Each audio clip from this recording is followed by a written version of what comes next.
Hi, I'm Joni Patry, and welcome to my YouTube channel. Well, today I want to talk about somebody that's been in the news because there has been a movie about him, and that is Robert Oppenheimer. And he was one of the scientists and he was actually claimed as the scientist that created the bomb that destroyed Japan. And, the father of atomic energy, working with, he actually did share some studies and results with Einstein. And he created what was called the Manhattan Project, which was, there were three major cities that the scientists were secretly working on the atom bomb that destroyed Hiroshima and Nagasaki, and it was just horrible. But we've talked so much throughout the years about whether or not it ended the war, if it was a good thing, if it was a bad thing. I mean, war is never a good thing, let's face it. Our humanity is at a very low level that we have to destroy each other to gain power or to gain freedom. I mean, this shouldn't even be an issue, but it is. Unfortunately, our world is not evolved enough, and we're still at it. We still have wars and killing each other. Okay, let's talk about Oppenheimer, because he was a brilliant man. And of course, both he and Einstein were very, very concerned about the loss of life, heartbroken about how horrible this is. And there's been this new movie that's come out that pretty much goes over a lot of what occurred with the government, with the bringing about the bomb, and how this all worked back in the day. They say most of this is a correct recollection of what happened. Probably, of course, Hollywood's got to hype it up and make it look, bigger and worse, and maybe, throw in a little sex and things like that to make it more interesting. Aside from all of that, I want to put up the chart of Oppenheimer. And another key feature I want to bring out is that our horoscopes never die. They live on. Our image can be brought back in a big way. Many times it does, like in this instance where somebody's life is being shown all over the world through an important movie that depicts their life. You'll see it in their chart. And there's a lot of really interesting theories about reincarnation in our charts. One is when you die, your chart patterns from the day that you die are going to be the chart patterns you pick up with when you're reborn. That's another theory. One of my theories is that whatever dasha you left off in Vedic astrology, you will begin that dasha sequence when you're reborn. That's my theory. Now, we can't prove any of this, but they're interesting thoughts or food for thought. So, but let's get into the birth chart of Robert Oppenheimer, and let's see what we can tell about his genius, his brilliance, his scientific mind, who he was. So, putting up his chart up here, you're going to see that his ascendant is Gemini. A lot of people that are scientifically minded do have a Gemini rising. Why? Because it's ruled by Mercury, and Mercury is the planet of thinking, intellect, intelligence. I mean, Einstein had a Gemini rising. Now, I wouldn't put myself in this category, but I have a Gemini rising. But we're always learning, always curious, always wanting to explore and learn new things. That's a Gemini rising. But of course, it's the makeup of the whole chart. You can't just base it on the ascendant sign. So with a Gemini rising, what planet rules Gemini, that is the chart ruler. So if you look over here at his chart, you'll see that Mercury, ruler of the chart, ruler of Gemini, sits in the 11th house, and it is situated with Mars and the Sun. Now, the 11th house deals with, the 11th house multiplies things, gives great gains, and it also connects you with very influential and important people. I mean, you got to consider this. Oppenheimer was friends with Einstein, and he met with the president. So this is probably, in my opinion, very influential people. But Mercury in Aries, and Mercury, by the way, is the highest planet in terms of its degree. It's 29 degrees. There's only 30 degrees to a sign. Whatever planet sits at the highest degree astronomically is called the Atmakarika, which means who you are. So what is he? He's a brain. He's thought-provoking. He's learning. He's a teacher. That's all Mercury. But it sits next to Mars. And here is something very interesting you're going to find about his chart, and that is that Mars and the Sun sit together in Aries. Now that really should send potent thoughts in your head. When you see the Sun in Aries and it is conjunct Mars in Aries. Mars is in its own sign of rulership. Mars rules Aries. That makes that planet off the chart strong. But the Sun is exalted in Aries. What it means is it's at its highest position of power. And putting it together with Mars makes that duo off the charts incredible. Now, here's another interesting thing to consider. People born around April 22nd or 23rd, their sun is not only exalted, because remember, this depicts where the sun is according to your birthday, but is almost at the very exact degree of exaltation. The exact degree of exaltation is 10 degrees of Aries. Wow, that really is important, okay? So this represents the highest degree of people of importance that he is associated with the exalted sun at its exact degree. It's less than a degree from 10 degrees, 9 degrees, 27 minutes. So it is essentially less than a degree to its exactness of the highest degree. The whole sign of Aries is exalted, but there is a certain degree that it's at its pinnacle of power. And people born on those 2 days have it. And around those days. But there's something that happened this year. I'm just going to jump to one really interesting thing. And around the end of May, early June,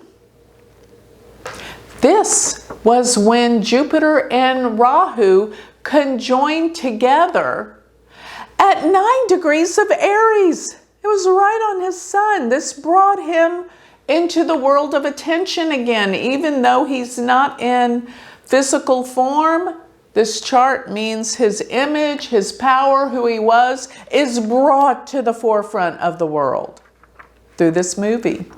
Isn't that fascinating? Yes. Jupiter and Rahu conjoined at that degree. 9 degrees Aries. Phenomenal. In the 11th house of the public. Gains, people, friends, people, associates. So those 3 planets, they form some of the most powerful yogas there. But let's jump over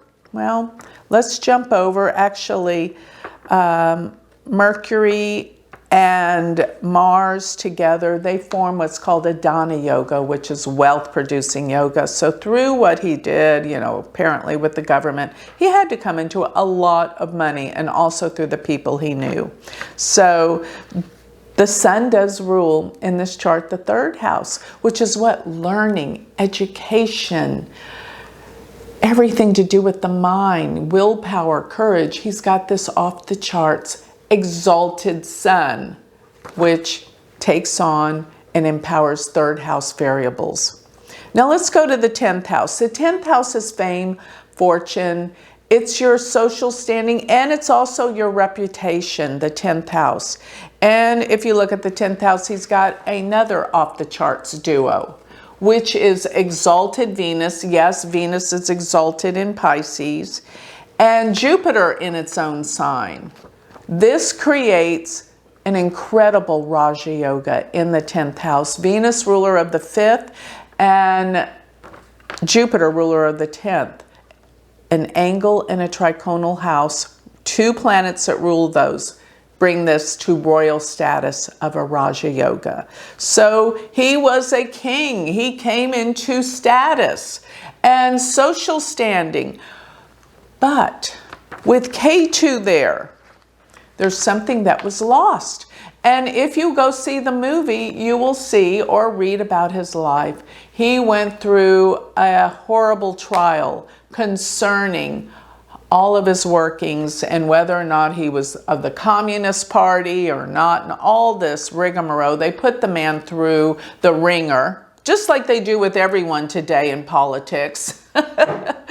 Because if somebody wants to disagree, they just bring out hearsay, and then they have a whole trial and nobody can prove everything, but in the process, it disgraces your name.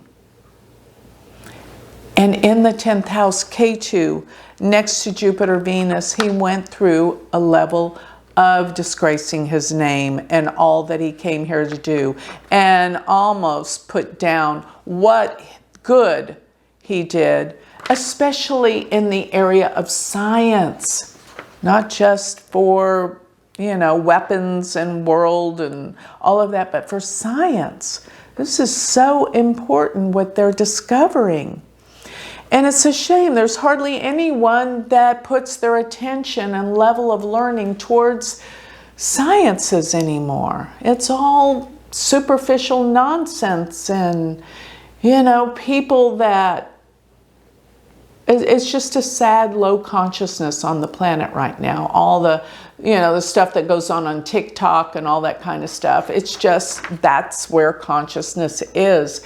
And my point is, what if we had more people into learning and science and trying to evolve and spirituality? It would be such a better world, but it is what it is right now. We're at a low level of awareness on planet Earth. Now, looking at Oppenheimer's Saturn. His Saturn is ruler of the 9th and the 8th house, and it sits in Capricorn in the 8th house. This can also be some of the level of distrust in things that went on in his life that were part of humiliation and shame with Saturn, ruler of the 8th and the 8th, plus it rules the 9th. So that when you have the 9th house ruler, which is the truth and spirituality, in the 8th house, this means that the person will be in depth to learn the metaphysical sciences that really do teach us what's beyond this world.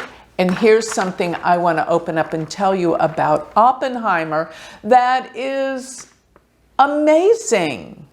He was a mystic. And Steve Jobs also went to India to discover meditation and open mind experiences. So the people that really get into what is beyond this world, and by the way, Einstein spoke of astrology. These people, they open their mind to everything. And let me tell you about Oppenheimer. He could read Sanskrit, and he spoke of the myths in the Bhagavad Gita. And the Bhagavad Gita, and we spoke of this, and he was so intelligent, he learned 5 languages, one being Sanskrit, and talked explicitly about the Vedic myths of destruction of this world. And That's what bothered him most about this atom bomb.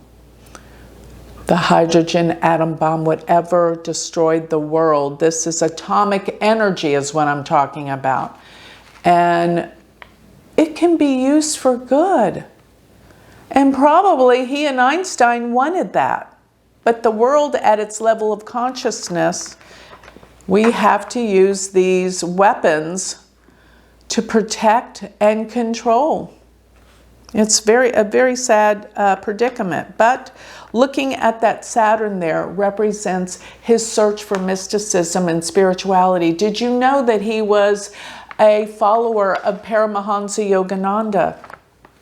One of the teachers that I respect most, because Paramahansa Yogananda's guru, his teacher, was a Vedic astrologer. Actually, one of the reasons why I started looking into Vedic astrology.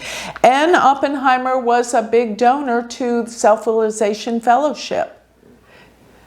Interesting that somebody of this high degree of intelligence would have looked deeper into all of the laws, which part of the cycle of humanity and the laws of nature deal with the laws of spirituality, which laws of spirituality definitely take in the laws of nature. This is the truth. This is what the world is composed of.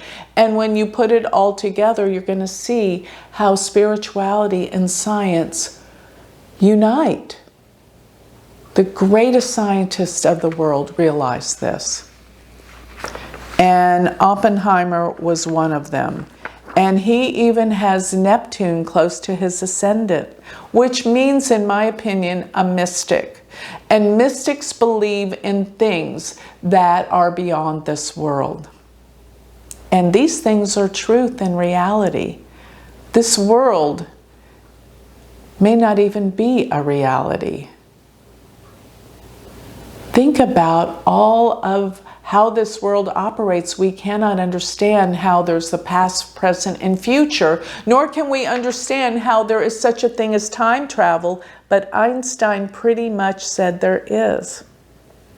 These are things that are beyond our comprehension, but the scientists are there wholeheartedly uncovering these truths. And hopefully, we can get some of these truths, although I doubt it, from the alien life that is inhabiting our planet. And the reason why I say I doubt it, why would they want to give us anything with our barbaric means, how we operate? We use science, technology that can take us to other galaxies and learn and evolve as a conscious awareness. What do we do with it? We take these sciences to destroy each other. That's why the aliens don't want us to fully connect with them. We'll use what they give us to destroy instead of growth. It's a sad predicament, human consciousness, but I encourage all of you to learn more about consciousness, the world, evolution, astrology, the divine science that incorporates all of the sciences.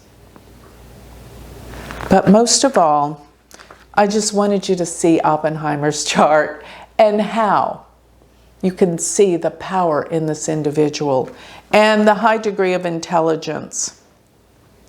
And most of all, his contribution in terms of his awareness of spirituality and truth.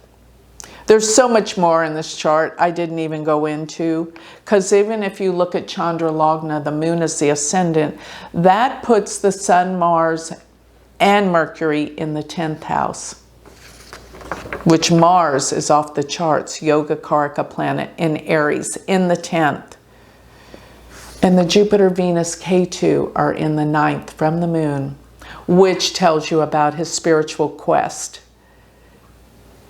searching for the truth, mysticism, finding the answers, true answers to science, nature, and spirituality. He was on it.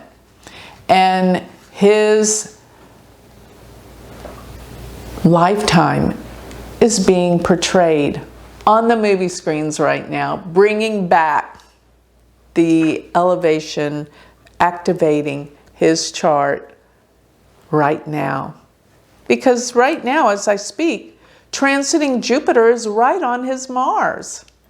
Isn't that amazing? That's why this movie is right now being talked about all over the world. We'll see what kind of awards it gets. Meanwhile, I think more people are going to Barbie than Oppenheimer right now. Does that give you an idea of the elevation of intelligence on this planet right now? Okay, with these thoughts, food for thought, I'll leave you at that. So if you would like more information on me, if you would like a reading, if you would like to study with me, anything to learn more about Vedic astrology, go to my website, which is galacticcenter.org, or go to my university website, which is universityofvedicastrology.com. Thank you.